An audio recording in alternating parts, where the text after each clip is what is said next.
Yes, good morning student. देखिए हम लोग स्टडी कर रहे हैं एसिड, बेसिस एंड सॉल्ट, और इसके रिवीजन के बारे में हम लोग बात कर रहे थे कि किस तरह से इस चैप्टर के अंदर हमने क्या क्या स्टडी किया। तो उन चीज़ों को हम दोबारा से रिवाइज कर रहे हैं और हमने एसिड की 5 प्रॉपर्टीज तक डिस्कशन कर लिया था। Now we are going to discuss the 6th property of acid. Acid की 6th प्रॉपर्टी के बारे में डिस्कस करते हैं। तो देखिए 6th प्रॉपर्टी क्या है? H+ ion is present in all the acid. ये सीबीएसई के अंदर क्वेश्चन भी आया हुआ है पिछले सालों के अंदर कि what is common in all the acid, कि सभी एसिड्स में क्या कॉमन होता है। तो हम बता देंगे H+ आयन कॉमन होता है, और ये H+ आयन ही है जिसकी वजह से एसिड अपनी एसिडिक प्रॉपर्टीज को शो करता है, जिसकी वजह से ये मटेरियल्स अपनी एसिडिक प्रॉपर्टीज को क्या करते हैं, शो करते हैं। ओके, तो देखिए, अच्छा, इसके बेसिस पर एसिड की एक और डेफिनेशन लिखी जा सकती है। इसके बेसिस पर एसिड की एक और डेफिनेशन लिखी जा सकती है। तो एक्चुअल में ये डेफिनेशन है एसिड की। An acid is a substance that splits up on dissolving in water to produce hydrogen ion. ये कह रहा है कि एक एसिड वो सब्सटेंस होता है जो स्प्लिट अप हो जाता है, जो टूट जाता है, ऑन डिसॉल्विंग इन वाटर। जिसको वाटर में डिसॉल्व करेंगे तो वो स्प्लिट अप हो जाएगा, ऐसे सब्सटेंस को एसिड बोला जाएगा। और स्प्लिट अप होने के बाद वो क्या प्रोड्यूस करेगा? स्प्लिट अप होने के बाद वो प्रोड्यूस करेगा H+ आयन। तो यहां से एक सिंपल सी डेफिनेशन मिल रही है, इस डेफिनेशन को आप नोट कर सकते हैं। An acid is a substance that splits up on dissolving in water to produce hydrogen ion. एक एसिड ऐसा सब्सटेंस होता है जो क्या करता है, जो स्प्लिट अप हो जाता है जैसे ही हम उसको किसमें ऐड करते हैं, वाटर में डिसॉल्व करते हैं, और क्या प्रोड्यूस करता है? हाइड्रोजन आयन को प्रोड्यूस करता है। और क्या प्रोड्यूस करता है?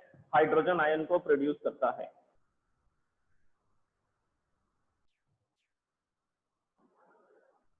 Okay, so back to the point.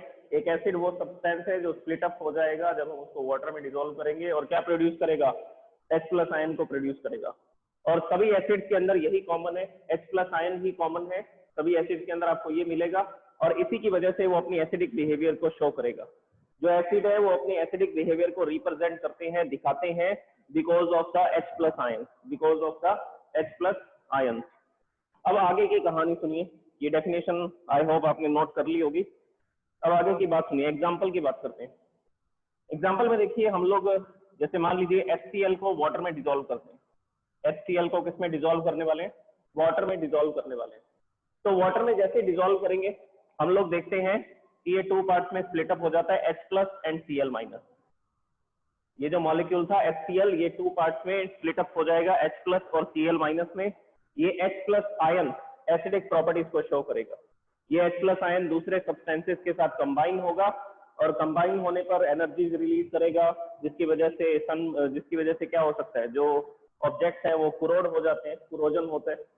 तो ये H+ आयन की प्रेजेंस होती है, जिसकी वजह से ये अलग अलग तरह की केमिकल रिएक्शंस दिखाते हैं, और इसी की वजह से ये कौन सी प्रॉपर्टी शो करते हैं? They will show their acidic behaviour, they will show their acidic behaviour. अब एक्चुअल बात सुनिए क्या होती है। जब मैं इसको वाटर में डिसॉल्व करूंगा तो क्या होने वाला है, उसको डायग्राम से समझते हैं।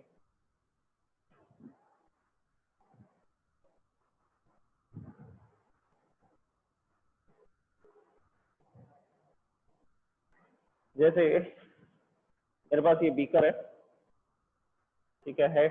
अब इसके अंदर है H2O और HCl दोनों। मैंने HCl को मिक्स कर दिया H2O के अंदर, वाटर के अंदर। तो H2O के मॉलिक्यूल को आप जानते हैं, इट इज H+ O-2। ये H2O का एक मॉलिक्यूल था, एक पार्टिकल था H2O। और मैंने HCl को इसमें डाला, ये था H+ और Cl-। अब ये जो H+ है, इसकी एफिनिटी किसके साथ ज्यादा है? O-2 के साथ ज्यादा है। ये ऑक्सीजन की तरफ स्ट्रांगली अट्रैक्शन फोर्स से अट्रैक्टेड होता है, उस तरफ चला जाता है। स्ट्रांगली अट्रैक्शन फोर्स, यहाँ पर स्ट्रॉन्ग अट्रैक्शन फोर्स क्रिएट होता है H+ और O-2 के बीच में। तो ये H+ Cl- को छोड़ करके यहाँ से अलग हो जाता है, स्प्लिट अप हो जाता है। तो यहाँ पर ये जो H+ था, ये H+ ने Cl को छोड़ दिया, ये एक सिंगल आयन बन गया, और Cl- यहाँ पर रह गया। तो देख लीजिए क्या बोला मैंने, एसिड किसको बोला जाएगा? जिसको जैसे ही वाटर में डिसॉल्व करेंगे तो वो स्प्लिट अप हो जाएगा। तो ये स्प्लिट अप हो गया वाटर में डिसॉल्व करते। वाटर में डिजोल्व करते ही स्प्लिट अप हो गया, तो हमने बोला HCl एक एसिड होगा। HCl क्या होगा? एक एसिड होगा। अब ये H प्लस आयन अकेला नहीं रहता है, ये H प्लस आयन किसके साथ कंबाइन होता है? इस वाटर मॉलिक्यूल के साथ कंबाइन होता है। तो देखिए किस तरह की स्ट्रक्चर बनती है, H प्लस O-2 और इधर एक H+4 आ जाता है। अब इसका नेट चार्ज बताइए कितना होगा? नेट चार्ज आपको दिखाई दे रहा है इसके अंदर, नेट चार्ज इज +3, +1 तीन H प्लस है ना, तीन H प्लस है तो +1 नेट। और नेगेटिव चार्ज कितना है? ये पॉजिटिव चार्ज था, नेगेटिव चार्ज होगा -2, so the net charge will be +1। और ये जो मॉलिक्यूल है इसको बोला जाता है हाइड्रोनियम आयन। तो यहां पर बनेगा H3O। देखिए तीन हाइड्रोजन है तो मैंने इसको क्या लिख दिया, H3 और ऑक्सीजन O, और कितना चार्ज है इसके ऊपर? +1। So this is hydronium ion. तो जैसे ही हम लोग एसिड को, जैसे ही हम लोग किसी HCl या H2SO4 इनको वाटर में डिसॉल्व करते हैं, तो सबसे पहले तो स्प्लिट अप होते हैं। वो स्प्लिट अप होने के बाद H प्लस आयन H2O के साथ जुड़ जाता है। स्प्लिट अप होने के बाद H प्लस आयन H2O के साथ कंबाइन हो जाता है, और कौन सा आयन बना देता है? Hydronium ion. और कौन सा आयन बना देता है? Hydronium ion. सॉरी। तो ये जो हाइड्रोनियम आयन है, इसी की वजह से तो एसिडिक प्रॉपर्टी शो हो रही है।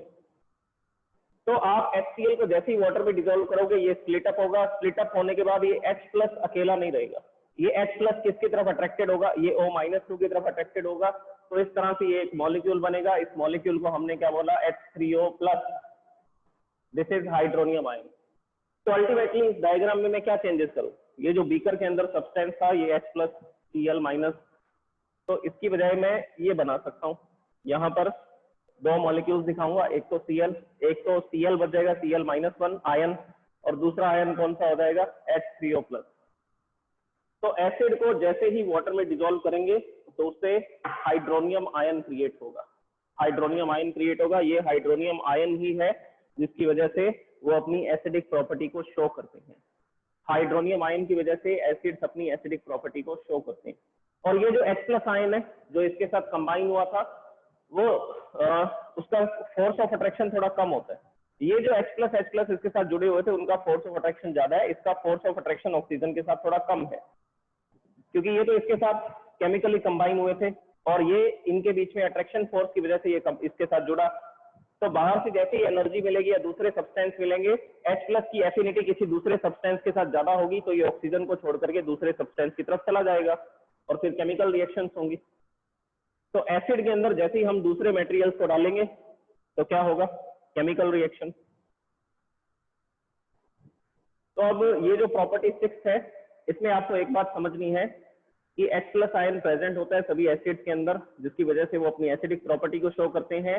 या आप ये भी बोल सकते हैं कि जब हम किसी एसिड को वाटर में डिसॉल्व करते हैं, तो वो वाटर में डिसॉल्व होने के बाद स्प्लिट अप होता है। स्प्लिट अप होने के बाद वो कौन से आयन का फॉर्मेशन करता है? हाइड्रोनियम आयन का फॉर्मेशन करता है। और ये जो हाइड्रोनियम आयन है, यही वो आयन है जिसकी वजह से जो मटेरियल्स हैं वो अपनी कौन सी प्रॉपर्टी को शो करते हैं? वो अपनी एसिडिक प्रॉपर्टी को शो करते हैं। वो अपनी एसिडिक प्रॉपर्टी को शो करते हैं। अब इसके बाद इसके एग्जांपल सुनिए, इसके बाद इसके और एग्जांपल सुनिए कि और कौन कौन से एसिड किस तरह से स्प्लिट अप होंगे, कौन कौन से एसिड किस तरह से स्प्लिट अप होते हैं। तो देखिए,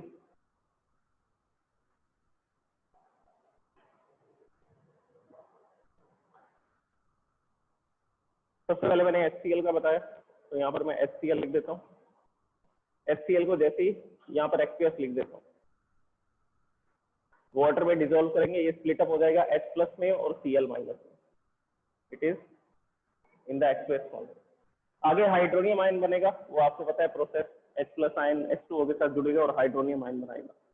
अब दूसरे एसिड्स देखिए किस तरह से स्प्लिट अप होते हैं। H2SO4, it is also in the aqueous solution, in the aqueous solution form, and here 2 H plus ion will be produced and 1 SO4 minus 2 ion will be produced.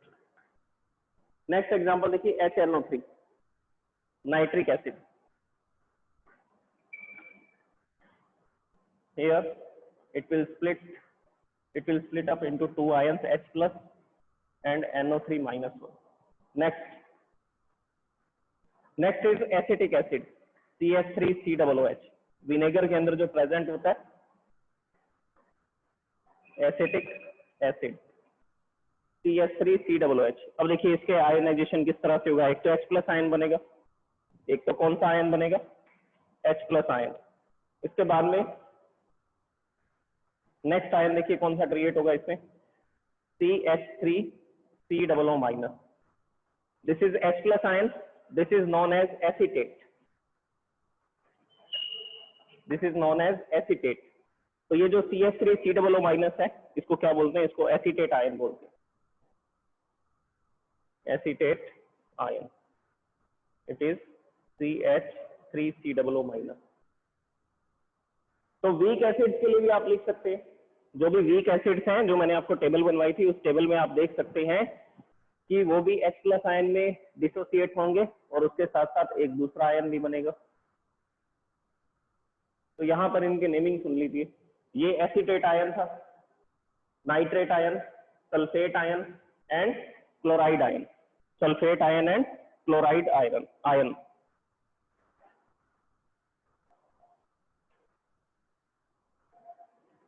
Okay, तो ये सब बातें थी acid के बारे में कि सभी एसिड्स में क्या कॉमन होता है, H प्लस आयन कॉमन होता है.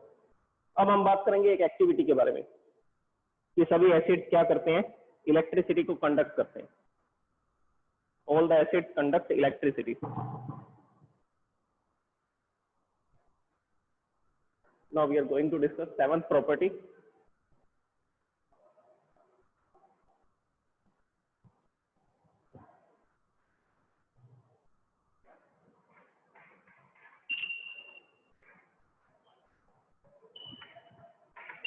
All the acids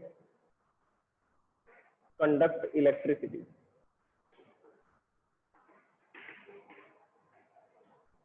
This is the seventh property of acid. ये एसिड की सेवंथ प्रॉपर्टी है. अब इसमें देखिए सभी एसिड इलेक्ट्रिसिटी को कंडक्ट करते हैं. क्यों कंडक्ट करते हैं उसको मैं अभी आपको एक एक्टिविटी में एक्सप्लेन करूंगा. अभी पहले आप दो चार बातें समझ लीजिए. जो एसिड्स हैं वो कंडक्शन इसलिए करते हैं क्योंकि ये वाटर में जैसे डिजोल्व होंगे तो आयंस क्रिएट कर देंगे, और आयंस जब मूव करेंगे, आयंस क्या है, चार्जेस, और चार्जेस जब मूव करते हैं तो क्या प्रोड्यूस होती है, तो क्या फ्लो होती है, इलेक्ट्रिसिटी. आपने डेफिनेशन पढ़ रखी है, द फ्लो ऑफ चार्जेस.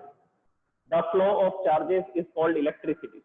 तो यहाँ पर जैसे ही चार्जेस फ्लो करेंगे तो इलेक्ट्रिसिटी फ्लो होगी. तो हम लोग बोलते हैं कि जो एसिड्स हैं वो इलेक्ट्रिसिटी को कंडक्ट कर सकते हैं. जो एसिड्स हैं वो किसको कंडक्ट कर सकते हैं, वो इलेक्ट्रिसिटी को कंडक्ट कर सकते हैं. ओके, तो हम इनको क्या बोलते हैं, हम इनको बोलते हैं electrolyte. These are also known as electrolyte. सभी एसिड इलेक्ट्रिसिटी कंडक्ट करते हैं because they will split up when we are dissolving an acid in the water. जब हम किसी एसिड को, जब हम किसी मटेरियल को वाटर में डिसॉल्व करते हैं तो वो स्प्लिट अप हो जाता है आयंस के अंदर, और इसी प्रॉपर्टी की वजह से उनको एसिड बोला जाता है. और ये आयंस क्या करते हैं, आयंस क्या है, एक तरह की चार्जेस है, और चार्जेस जब फ्लो करेंगे तो इलेक्ट्रिसिटी कंडक्ट होगी, और इलेक्ट्रिसिटी कंडक्ट होगी तो इसी बेसिस पर हम बोलते हैं कि इनको इलेक्ट्रोलाइट बोला जाता है. जो एसिडिक सॉल्यूशंस हैं उनको क्या बोल सकते हैं, उनको इलेक्ट्रोलाइट बोला जाता है. अब एक एक्टिविटी के बारे में सुनिए. हम ये टेस्ट करना चाहते हैं कि क्या सभी कंपाउंड जिनमें हाइड्रोजन है वो एसिड होते हैं क्या. क्या सभी कंपाउंड जिनमें हाइड्रोजन है वो क्या होते हैं, एसिड होते हैं. तो उस एक्टिविटी को मैं लिखता हूँ, to test that all the compound containing hydrogen are not acid.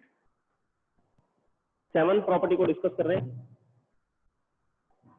इसके थ्रू, एक एक्टिविटी के थ्रू. ये एक्टिविटीज आती हैं आपके एग्जाम में, इनको समझना जरूरी है. अगर आपको ये सब समझ आ जाता है तो आपको रट्टा मारने की जरूरत नहीं पड़ेगी. आपको ये सब याद रहेगा कि किस तरह से ये किया गया था. To test that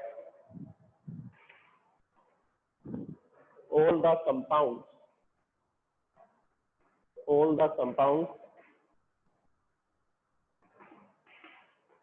containing hydrogen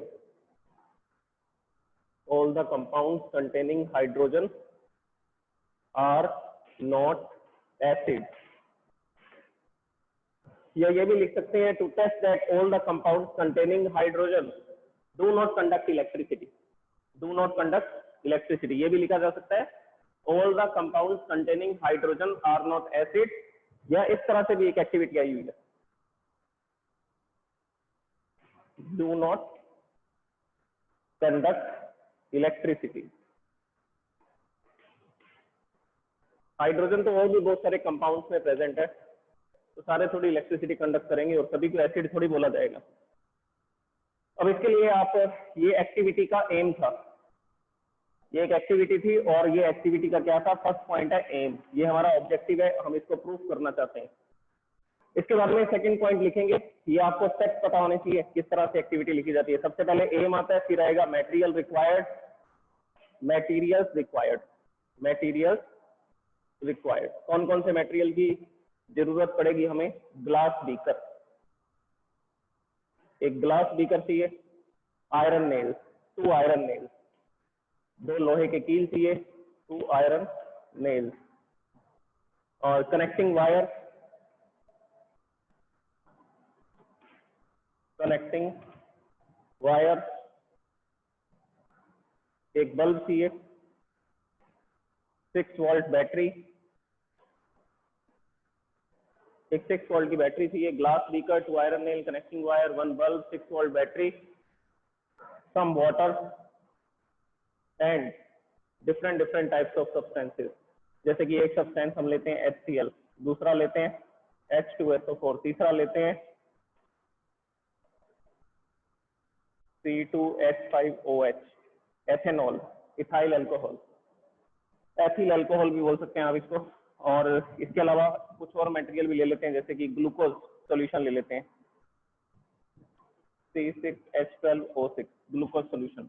ये सारे एक्वेस हैं, इनको वाटर में डिसॉल्व करेंगे तो एक्वेस सॉल्यूशन बनेंगे। तो ये सारे मटेरियल हमने लिए। अब हम बात करेंगे मेथड की। नेक्स्ट पॉइंट है मेथड, और लास्ट पॉइंट होगा कंक्लूजन। कंक्लूजन या आप रिजल्ट लिख सकते हैं।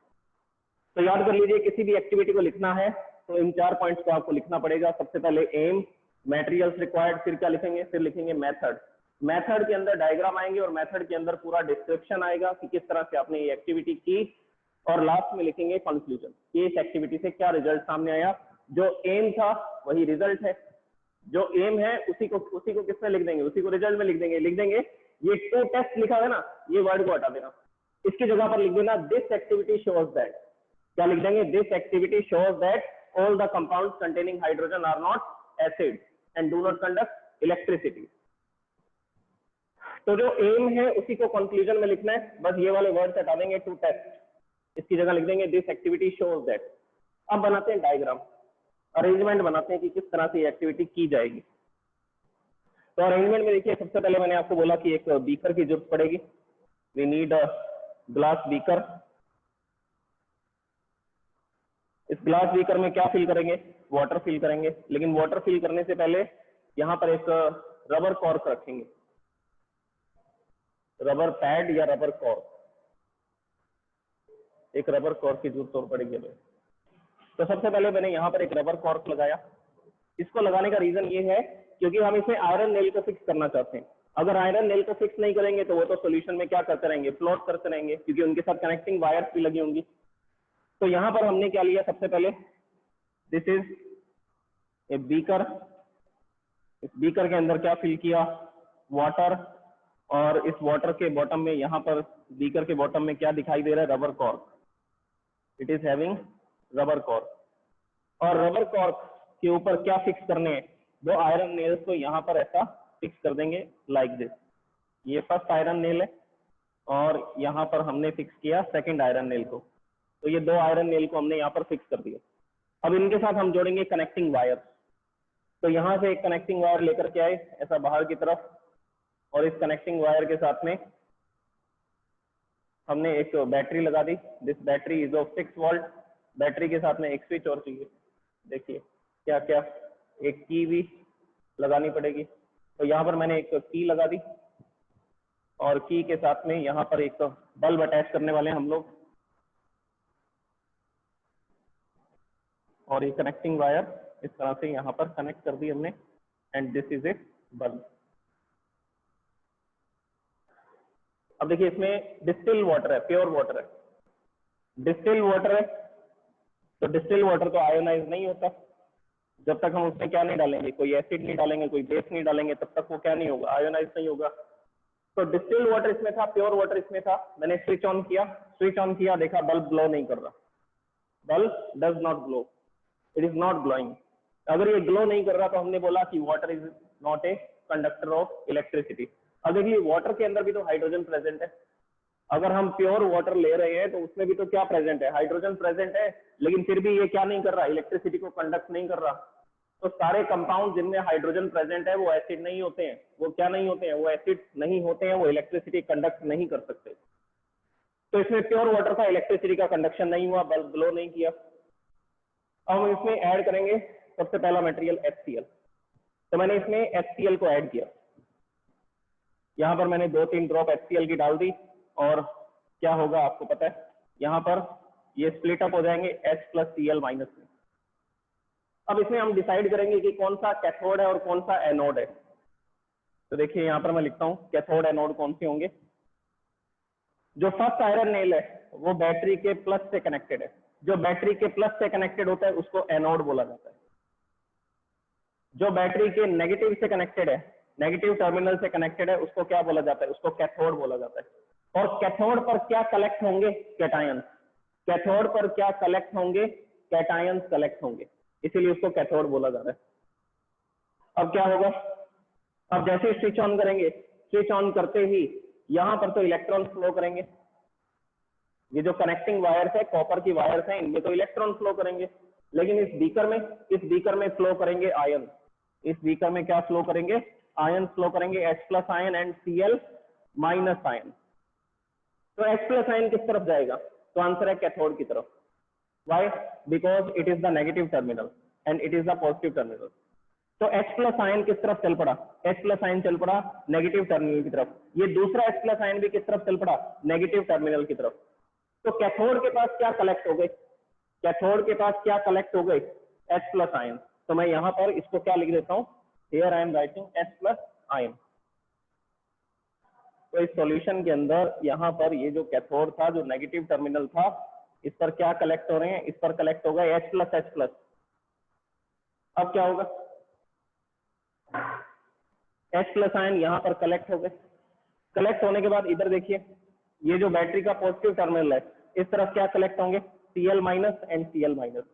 तो यहाँ पर Cl- आयन और ये Cl- आयन कलेक्ट हो गए। ठीक है, हो गए कलेक्ट, मान लिया हमने। इलेक्ट्रॉन कहाँ से कहाँ जाएंगे, तो देखिए ध्यान से, ये जो बैटरी का पॉजिटिव टर्मिनल है, बैटरी का जो पॉजिटिव टर्मिनल है वो यहाँ से इलेक्ट्रॉन्स को अट्रैक्ट करेगा। इलेक्ट्रॉन कहाँ से मिलेंगे उसको, Cl- से। Cl- है, Cl- का मतलब है इसका कॉन्फ़िगरेशन है 2,8,8, और क्लोरीन का कॉन्फ़िगरेशन क्या होता है, 2,8,7 होता है, और ये किसका कॉन्फ़िगरेशन है, Cl-1 का। तो इसके पास एक इलेक्ट्रॉन एक्स्ट्रा है, जिसकी वजह से ये Cl-1 है। तो एक इलेक्ट्रॉन यहां से जाएगा और कहां चला जाएगा, बैटरी के प्लस में। यहां से एक इलेक्ट्रॉन चला और कहां चला गया, बैटरी के प्लस में। तो इन वायर्स के अंदर इलेक्ट्रॉन फ्लो कर रहे हैं, इलेक्ट्रॉन फ्लो करने से यहाँ पर इलेक्ट्रिसिटी कंडक्ट होगी, और ये Cl- क्या बन गया, ये Cl- बन गया Cl आयन, Cl एटम। ये Cl- था, आयन था, आयन से ये क्या बन जाएगा, एटम बन जाएगा, क्या डोनेट करके, एक इलेक्ट्रॉन को डोनेट करके। इसी तरह से ये Cl- आयन एक और है, बैटरी का प्लस क्या करेगा, इसके माइनस इलेक्ट्रॉन को भी क्या करेगा, अट्रैक्ट करेगा। तो ये दूसरा इलेक्ट्रॉन भी बैटरी के प्लस की तरफ चला जाएगा। तो यहाँ पर बच गए Cl-Cl। अब ये जो Cl एटम है और Cl एटम है, ये दोनों एक एक इलेक्ट्रॉन की शेयरिंग करते हैं और एक बॉन्ड बनाते हैं, उस बॉन्ड को बोलते हैं कोवैलेंट बॉन्ड। उस बॉन्ड को क्या बोला जाता है, ये हम कार्बन चैप्टर में स्टडी करेंगे कि किस तरह से कोवैलेंट आयन क्रिएट होते हैं। तो ये बना covalent bond. Cl single bond Cl, Cl single bond Cl, इसको लिखते हैं Cl2 गैस। तो इस टर्मिनल से कौन सी गैस रिलीज होगी, Cl2 गैस रिलीज होगी। तो मैं इसको Cl ना लिख करके यहाँ पर क्या लिखने वाला हूँ, Cl2 गैस लिखने वाला हूँ। और यहाँ पर कौन सी गैस रिलीज होगी, अब ध्यान से देख लीजिए, बैटरी के नेगेटिव टर्मिनल से इलेक्ट्रॉन निकल करके आएगा और कैथोड की तरफ आएगा, तभी तो इसको नेगेटिव टर्मिनल बोल रहे हैं, कैथोड बोल रहे हैं। तो यहाँ पर ये इलेक्ट्रॉन आया, ये इलेक्ट्रॉन कौन गेन कर लेगा, ये इलेक्ट्रॉन कौन गेन कर लेगा, H प्लस आयन। तो H प्लस आयन जैसे ही इस इलेक्ट्रॉन को गेन करेगा, ये क्या बन जाएगा, H प्लस आयन से हाइड्रोजन एटम बन जाएगा। तो ये भी हाइड्रोजन एटम बन गया। इसी तरह से एक और इलेक्ट्रॉन निकल करके आया और दूसरे H प्लस आयन ने इस इलेक्ट्रॉन को गेन कर लिया, तो ये भी H एटम बन गया, हाइड्रोजन एटम। अब ये हाइड्रोजन एटम दोनों ने एक एक इलेक्ट्रॉन की शेयरिंग की और कौन सी गैस बन गई, हाइड्रोजन गैस। तो इस कैथोड से कौन सी गैस रिलीज होगी, हाइड्रोजन गैस। यहाँ से कौन सी गैस रिलीज होगी, क्लोरीन गैस। और सॉल्यूशन में क्या फ्लो करेंगे, H प्लस आयन और Cl minus ion. H plus ion तो जाएंगे कैथोड की तरफ और Cl माइनस आयन आएंगे एनोड की तरफ। तो आयन फ्लो कर रहे हैं ना, तो इस बीकर में H प्लस आयन और Cl माइनस आयन फ्लो करेंगे और H प्लस और Cl माइनस दोनों आयन है, इसका मतलब वो चार्जेस है, पॉजिटिव और नेगेटिव चार्जेस। और ये चार्जेस जब फ्लो करेंगे तो इसका मतलब है इलेक्ट्रिसिटी कंडक्ट होगी और हम देखेंगे कि बल्ब ग्लो करेगा, दिस बल्ब विल ग्लो। ये बल्ब इस तरह से क्या करने लगेगा, ये ग्लो करने लगेगा, इसका मतलब इस सॉल्यूशन में इलेक्ट्रिसिटी कंडक्ट हो रही है। और आगे की प्रोसेस मैंने आपको बता दी कि बैटरी के प्लस जो टर्मिनल है वो यहाँ से इलेक्ट्रॉन को अट्रैक्ट करेगा, किसके इलेक्ट्रॉन को, Cl माइनस के। तो Cl माइनस अपना एक एक इलेक्ट्रॉन डोनेट कर देंगे, तो 2 इलेक्ट्रॉन बैटरी के प्लस की तरफ चले जाएंगे। ठीक उसी समय 2 इलेक्ट्रॉन बैटरी के नेगेटिव टर्मिनल से चलेंगे और यहाँ पर जो H प्लस था वो H प्लस दोनों एक एक इलेक्ट्रॉन को गेन करेंगे और हाइड्रोजन गैस में बदल जाएंगे। तो कैथोड से हाइड्रोजन गैस रिलीज होगी, एनोड से क्लोरीन गैस रिलीज होगी। तो दोनों टर्मिनल्स के पास में आपको बबल्स दिखाई देंगे, कैथोड पर होगी हाइड्रोजन गैस और एनोड पर होगी क्लोरीन गैस। तो इस तरह से ये इलेक्ट्रोलाइट्स वर्क करते हैं। ओके, अब इसको चेंज करते हैं। अगर मैं HCl की जगह H2SO4 डाल देता हूं तब भी इलेक्ट्रिसिटी कंडक्ट होती है। वो क्यों होती है अब आपको पता है, लेकिन जब मैं C2H5OH को डालता हूं इलेक्ट्रिसिटी कंडक्ट नहीं होती, बल्ब ग्लो नहीं होता, तो हमने उसके लिए क्या रीजन देना है, हमें रीजन ये देना है कि ये जो C2H5OH था, ये जो अल्कोहल था, एथिल अल्कोहल C2H5OH, आपने इसको किसमें मिक्सअप किया, वाटर में मिक्सअप किया, तो ये तो एक मिक्सचर बन जाएगा, केमिकल रिएक्शन नहीं होगी, ये क्या बन जाएगा, ये तो एक मिक्सचर बन जाएगा। आपने 100 ml वाटर लिया या 90 ml वाटर लिया, इसमें 90 ml वाटर था, अब आपने इसमें 10 ml क्या डाल दिया, अल्कोहल डाल दिया, तो ये एक होमोजेनियस मिक्सचर बन जाएगा, यूनिफॉर्म कॉम्पोजिशन होगा, तो अल्कोहल और वाटर का मिक्सचर बन जाएगा। अब इस मिक्सचर के अंदर कौन कौन से मॉलिक्यूल्स होंगे, कौन कौन से पार्टिकल्स होंगे, तो देखिए यहां पर जैसे ही मैंने इसमें कौन सा पार्टिकल है H2O, और हमने इसमें क्या फिल कर दिया, हमने इसमें अल्कोहल डाल दिया, तो ये पूरा का पूरा पार्टिकल ऐसा रहेगा, स्प्लिट अप नहीं होगा। तो C2H5OH को जब मैं वाटर में डिसॉल्व करूंगा ये स्प्लिट अप नहीं होता, अगर स्प्लिट अप नहीं होता तो आयंस नहीं बनेंगे, तो फ्लो नहीं करेंगे तो इलेक्ट्रिसिटी कंडक्ट नहीं होगी, तो बल्ब ग्लो नहीं करेगा,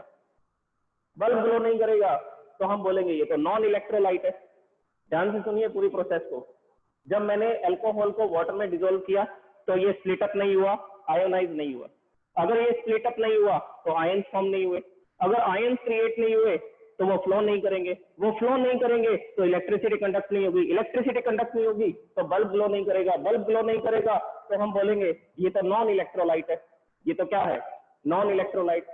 और ग्लूकोज को जब मैं डालूंगा तो इसके साथ भी सेम है, ग्लूकोज को जब मैं वाटर में डिसॉल्व करूंगा तो क्या होगा, तो वो भी स्प्लिट अप नहीं होगा, ग्लूकोज भी स्प्लिट अप नहीं हुआ, तो हमने बोला कि आयंस क्रिएट नहीं हुए, तो वो फ्लो नहीं करेंगे, तो बल्ब फ्लो नहीं करेगा, इलेक्ट्रिसिटी फ्लो नहीं होगी, तो हम इसको भी क्या बोलेंगे, it is also a non electrolyte. तो सारे कंपाउंड जिनमें हाइड्रोजन है वो इलेक्ट्रिसिटी कंडक्ट नहीं कर सकते हैं, सिर्फ वो कंपाउंड इलेक्ट्रिसिटी कंडक्ट कर सकते हैं जिनको वाटर में डिसॉल्व करने पर वो डिसोसिएट हो जाते हैं, आयोनाइज हो जाते हैं।